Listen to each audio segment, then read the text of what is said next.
What's going on, guys? It's Japong in Japan, and we're out here. It's another beautiful day here in Henrico, Virginia. Today I want to talk about a little something that a lot of people ask me about, like, why Japan? Why Japan, Mike?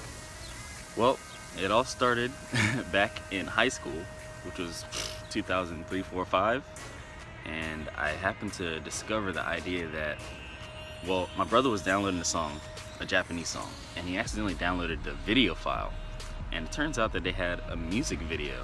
And until that point, I never really thought about other countries having music videos. Like, you would expect, the US to be the music video country, but they have music videos over there, and that kind of opened my eyes. I was like, okay, so there's a whole nother world over there. And ever since then, me being interested in anime and video games, and it all comes down to, I was into what my brother was into. My brother was a gamer, I was a gamer. He was an anime watcher, I was watching anime, picking up on all the Japanese language, learning words like baka, which is a fool or idiot, and learning stuff like that here and there. And then I discovered variety TV, and variety TV is like daytime television, people on stage talking and making jokes and stuff like that. So it's actually conversational, and it's not like they have a lot of people subtitling those kinds of shows. So I ended up watching them for a long time with no subtitles. There was a few that I did watch with subtitles that I'd seen before, and they got subbed, so I was like confirming what it was that I thought that they were talking about in the shows. So now, after all this time, those shows being so funny and keeping me watching them for like 8 years, I slowly started picking up the language.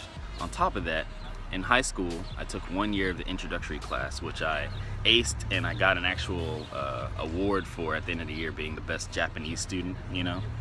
I actually knew a lot more than I thought I did going into the class, so I had a little bit of an advantage. So that class actually taught me some of the really basic sentence structure, and mas, masen, dekimasen, dekimasu, wakarimasu, wakarimasen, stuff like that. And that carried me through as I was watching these shows, picking up on all these new words, new jokes, new sentence structures, new dialects. My dialect for like the southern part of Japan, Osaka, Kansai-ben. Yeah, I actually can pick up on it pretty quickly, and people recognize it. And it's actually pretty authentic from what I heard. And so I did that for 8 years, and in between that 8 years, maybe the 3rd or 4th year into it, I picked up Rosetta Stone and did a few classes there online while I was at work. I was going on Rosetta Stone every day, just learning timetables and numbers and all this other stuff that I didn't learn in school. So I eventually learned Japanese. I'm pretty confident in my language skill right now. I would say I'm 80% proficient in the speaking and understanding, but when it comes to writing and reading, it's not that good. The 3 languages that the Japanese use to write with is katakana, hiragana, and kanji. And I have katakana and hiragana down pretty good as far as reading. Writing, I haven't written anything in Japanese in a long time, so writing's not really my thing.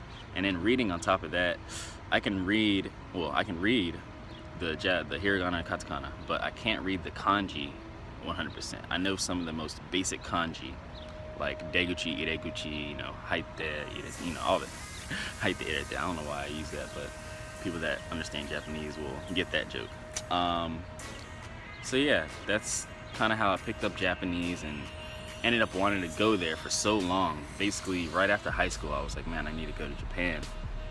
And it took me so long from 2005 when I graduated all the way until 2014 to finally go. And now we're in 2016, about to go on my 2nd run, and here we are. So that's basically how I got into Japanese. Everything that I was interested in. Cars, I drive a Honda. I like the Japanese cars. My brother drives a Nissan.